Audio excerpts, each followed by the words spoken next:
When a serious crime is committed and the police need all the help they can get, there's one group of people they turn to time after time: the expert witnesses. An expert witness is critical because they're going to have that deep level knowledge to really determine if something stands out that doesn't look quite right. An extraordinary army of men and women with the expertise to reveal the hidden clues criminals have left behind. My brain just sort of exploded with different ideas. Even a single-celled organism can solve a crime. They search harder and look deeper, using the very latest techniques. We're constantly evolving, constantly improving. It's soon going to become impossible to get away with murder. This is the inside story of how science helps solve some of the UK's most complex cases.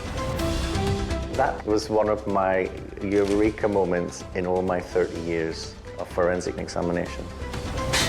The chances of finding something were really incredibly slim. That tiny possibility had to be explored. I've seen people talk about justice being done, but no matter what kind of punishment he faced, it would never be enough. This is the story of the expert witness.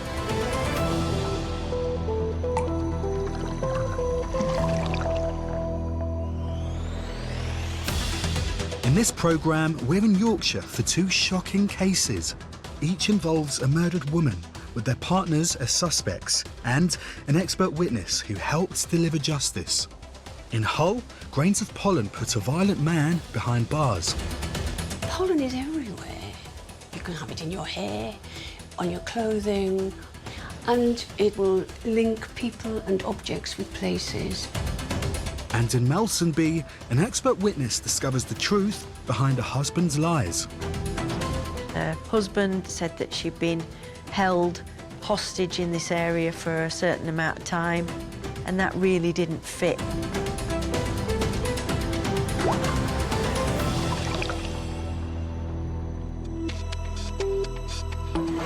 Plants give you vast amounts of information. They produce pollen, they produce spores, they get in the air, they get in the soil. The plants themselves can tell you a lot by the way they behave. All these things give you information.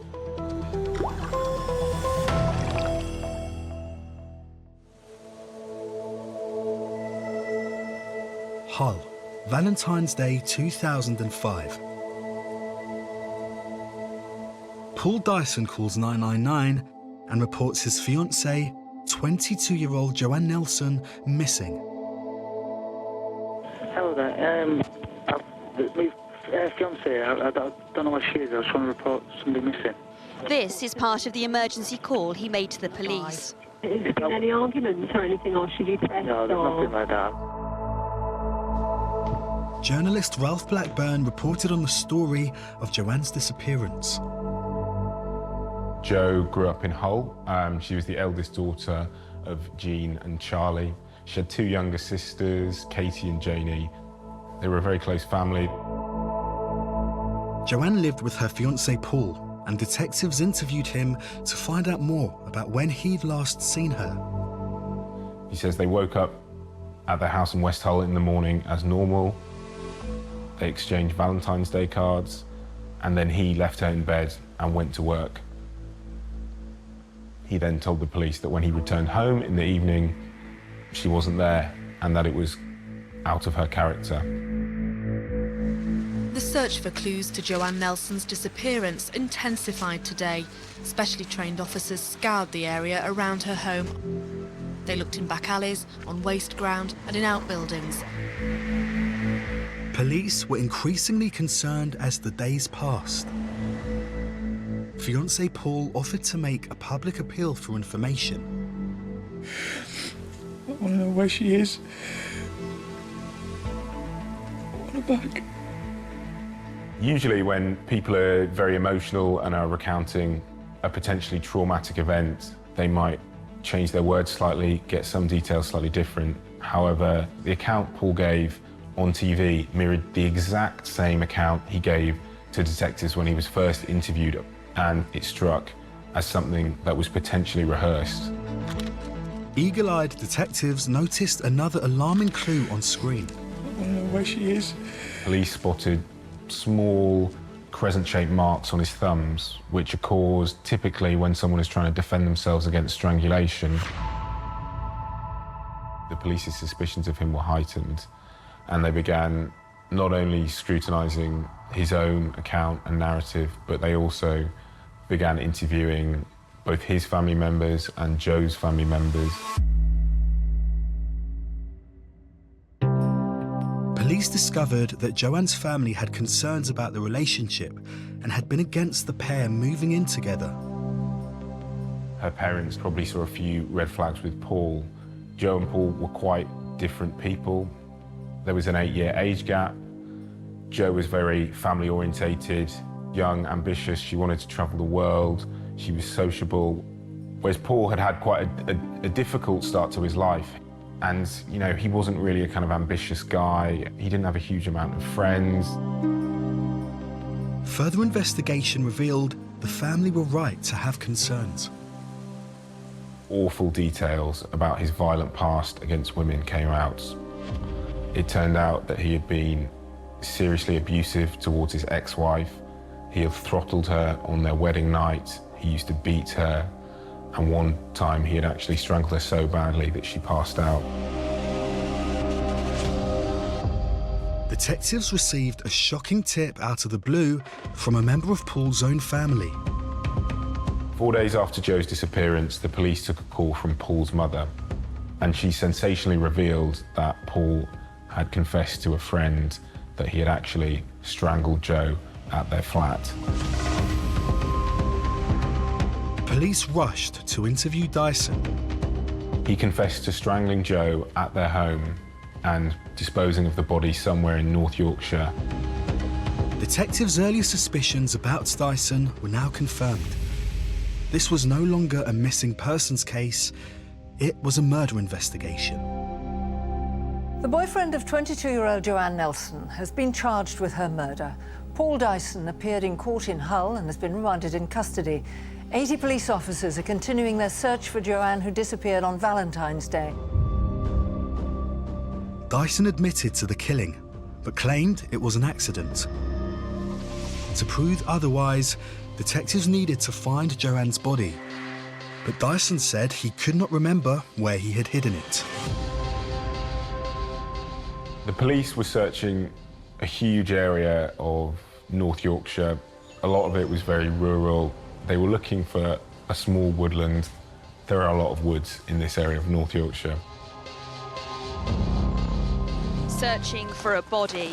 Humberside police believe Joanne Nelson has been dumped in the open near a wooded area. But the area they're searching is over 100 square miles along the River Humber and the River Ouse. The search area is so vast, 80 officers are now involved. The police say they believe Joanne's body may be near a farm gate, and they're asking farmers from Hull to York to check their land. After weeks of searching, the investigation was getting nowhere. Detectives needed help to try and narrow down their search area. So they turned to expert witness, Professor Patricia Wiltshire, a forensic ecologist. I use all natural things in the environment to help give intelligence to the police and also provide evidence that will link people and objects with places. But I suppose I am best known for looking at pollen grains, getting pollen grains from people's clothes, from their vehicles, from their shoes, and saying, there's a likelihood that this person has been in this kind of environment. Detectives were keen to know if Patricia's knowledge of pollen or palynology could help them find Joanne. They had seized items from Dyson, including trainers, a garden fork, and a car. Pollen is everywhere. You can have it in your hair, on your clothing. I get the trace evidence from the clothing, from the footwear, from whatever. And you have to get rid of all the messy background. So we have the most incredibly nasty, dangerous set of alkalis and acids that the sample is boiled up in, and eventually, hopefully, you're left with a fairly clean sample of pollen and spores. Once this process is completed, Patricia can microscopically identify the assemblage of pollens in the sample and build a profile of the area where they are likely to be found. The pollen profile was really interesting. It showed woodland, there was no doubt about that. But it was interesting in that it had trees in it that you would expect to be in a forestry commission plantation. But then there were a lot of native trees as well, birch, and there was some oak, there was some hazel, and so on. But I got plants like heather and some aquatic plants and some grasses. This matched what detectives had been told by Dyson, that he had dumped Joanne's body in a small wooded area. Patricia was sure she could give the police more to go on. What was clear to me from where I found the pollen was that car had travelled probably along a track, and there was heather growing along the track because the pollen was caught in the spoiler. And that told me that it's an acidic soil, a sandy soil. So you need to look immediately for the areas that would support the sandy soil. Patricia cross-referenced ecological maps of the area to narrow the search. These maps detail what vegetation can be found in any part of the UK. We've got people checking the whole country all the time for plant distribution through the Botanical Society of Britain and Ireland. The country is divided into lots of little squares, 1 kilometre by 1 kilometre. And all these people are responsible for a square kilometre. So you've got these recorders looking for plants all the time. One plant stood out in Patricia's samples. I had this polypodium fern. It's called Polypodium vulgare.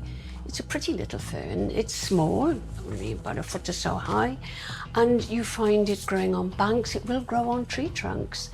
And when you look at the maps for its distribution, there isn't any in that area. And it brought it down to one woodland. And when I told the police that, they'd been looking all around Hull, you see, and they were really quite shocked. Patricia had pinpointed a spot around 100 miles away from the home Joanne had shared with Dyson, and a good 50 miles from where police had been searching. Dyson had told them that he remembered a metal gate with some bottles at the side and Christmas trees. Because the police couldn't wait, they rushed off and they went driving around the lanes up there. Lo and behold, they saw the gate, they saw the bottles. They went in and started driving up this path and they said, oh God, it's just as Pat told us it would be. There were more clues that Patricia was able to give police. She found birch pollen inside the car from Dyson's shoes, and another item yielded more evidence. They'd given me a garden fork, and that garden fork had 85% or more birch pollen on it, hardly anything else. I said, most likely she'll be in a hollow near birch, and she'll be covered with birch twigs where he's dragged it with a fork. And that's where they found her. On the 24th of March, 39 days after Dyson confessed to killing Joanne, police finally discovered her body beneath bin bags and hidden in a place exactly as Patricia had described. Well, of course, that looks like crystal ball, doesn't it? I mean, it just looks like Mystic Meg type stuff. But actually, it's common sense. Police have confirmed that a body found in woods in North Yorkshire yesterday is that of the missing woman Joanne Nelson. 22-year-old Joanne, who's from Hull, disappeared on Valentine's Day. Her body was discovered concealed in woodland. A post-mortem examination revealed she'd been strangled. Her fiancé has been charged with her murder. The discovery of the body, along with Dyson's cover-up of the extent of Joanne's injuries, left the detectives in no doubt that this was no accident. It was murder.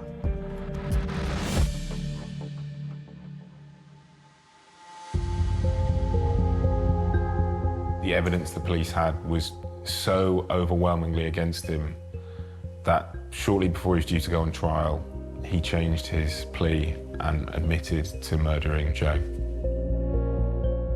Without Patricia's forensic expertise, detectives may never have found Joanne's body or secured a murder conviction. Finding that body was done largely on the palynology. If the palynology led them to the body and was also similar on Dyson, I think it shows quite a link between the deposition site and the body and Dyson. That's corroboration. In November 2005, at Hull Crown Court, it emerged what had happened to Joanne. It turned out the motive was incredibly trivial. He was quite a lazy, slovenly guy and would often leave washing around the house. Joe joked to him, saying, "Do you even know how to turn on the washing machine?" And when he actually couldn't, he flew into such a rage that he strangled her to death. After Dyson had callously strangled Joe, he immediately went to the shop to buy rubber gloves, disinfectant, bin bags. He cleaned up the scene and he put her in the boot of his car and went to his mother's house to pick up a pitchfork, which he then used to bury her.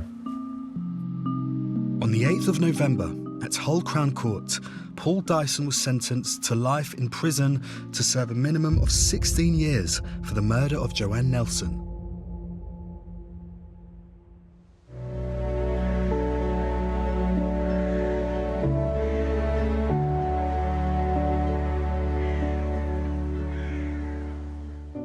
You just think about the poor parents and her relatives. They desperately want their child back. And the very fact that we were able to locate the body and bring her home in a relatively short time was very valuable to the family. And I'm very pleased to be able to say that I was part of that.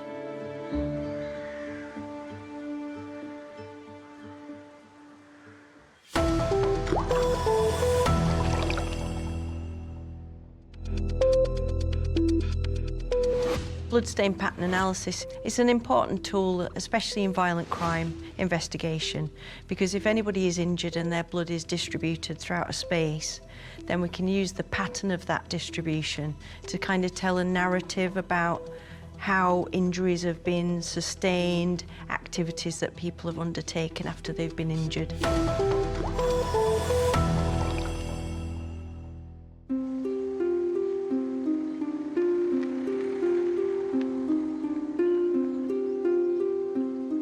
A typical day in the quiet village of Malsonby, North Yorkshire.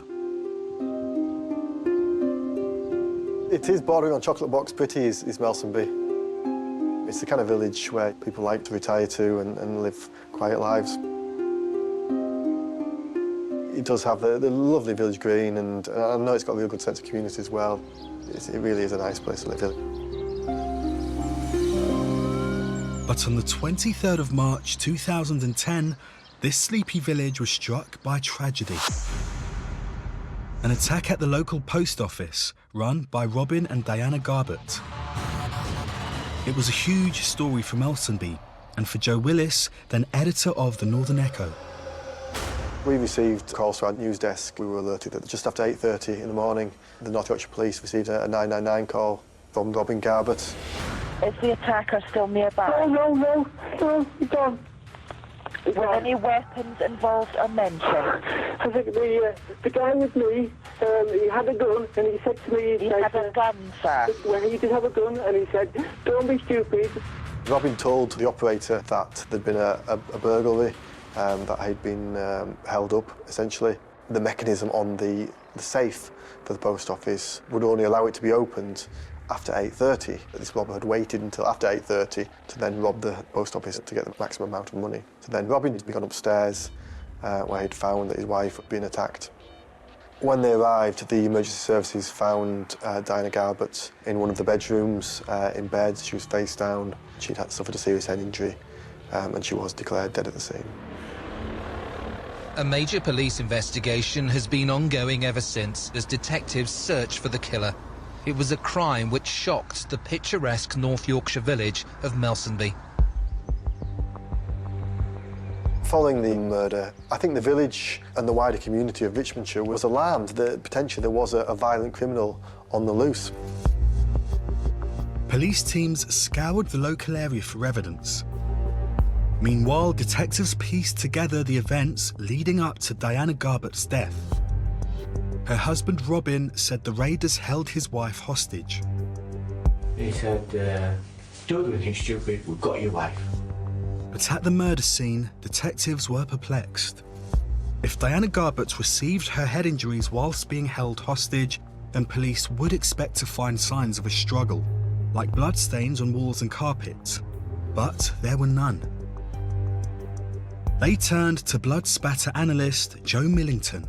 Given her injuries, there was this assumption that wherever Diane Garbutt had been assaulted, there would be lots and lots of blood spatter. Lots of blood would have been distributed around the crime scene.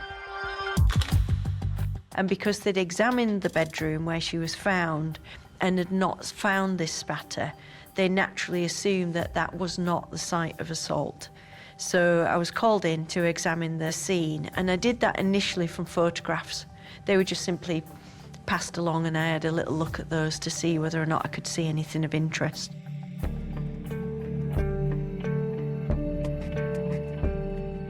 When I looked at the photographs, I could see that there was a pillow and a pillowcase, and it had blood staining on it, and it looked like there was some detail in that blood that I might be able to get some information from. So I asked whether or not I could examine that in person. There are a lot of blood vessels on your scalp that can bleed quite profusely if injured, and the pillowcase and the pillow were absolutely saturated in blood, such that it still had the indentation where her head had been. To understand what this pattern of blood staining revealed, Joe first needed to understand the injuries Diana had received. Essentially handed over a polystyrene head to the pathologist and said, can you draw on it the injuries that she sustained, which he did using a biro. I've used a polystyrene head a couple of times in casework. It's a very clean way of depicting very complex evidence, and what it enabled us to do was to put the injuries in context with the bloodstain patterns that were found on the pillowcase. So in this particular case, we distinguished this injury here, which was on the left-hand side of her head, demonstrating through the blood patterns on her head that this is very probably going to be the first injury. And when her head was on the pillow, as that injury was created with something, a weapon of length, it's transferred this kind of rust type of smear onto the pillow. And then in order to expose the right-hand side of her head and the forehead, because she was found on her front, it's actually very easy to do that by just literally turning her head, presumably to look at someone who has hit her on the head at position 1. And that's precisely what we believed happened in this case. So it's all very much contained within this one little sort of ecosystem of the bed and on the pillow. And it completely explains why, when the police went to the scene, they didn't see any spatter, because all of the spatter is on the pillow. Joe's conclusions contradicted Robin Garbutt's account that his wife was taken hostage by burglars and then attacked. Instead, it showed she had actually received the first blow while she was still asleep. The detail of the blood was so important in ultimately demonstrating that she didn't actually move very much. She was probably asleep, she turned her head, the assault continued, and then she lost consciousness and ultimately died. And of course, there's an account from the husband that said that she'd been held hostage in this area for a certain amount of time, and that really didn't fit with this account that she's probably asleep. Detectives now turned to look more closely at Robin Garbutt. They began by examining his finances. When police began looking into the financial affairs of the post office, they realised that the couple had financial worries. They had several credit cards that were maxed out. They seemed to spend a lot of money, and it wasn't necessarily clear where the money was coming from to pay for these things.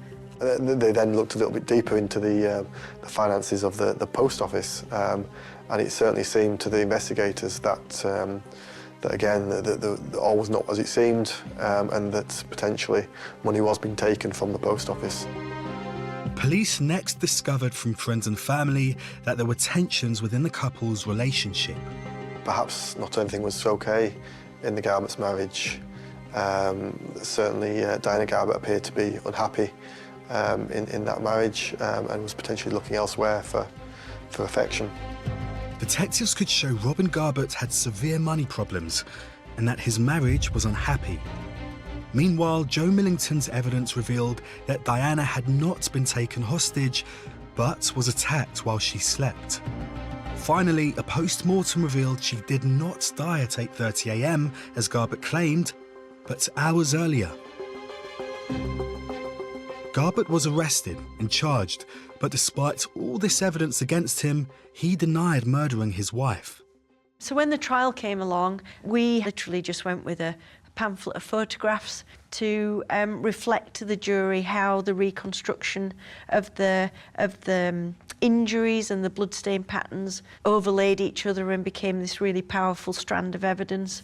And of course that was absolutely incongruous with the account that Robin Garbutt had produced. There was just simply no real window for that level of interaction with attackers to have taken place while she was still asleep. Robin Garbutt was found guilty of the murder of his wife Diana and was sentenced to life in prison to serve a minimum of 20 years. Diana Garbutt's mother was there in court every day of the trial, and I'm sure the effort that the police and the experts put into this case meant a huge deal.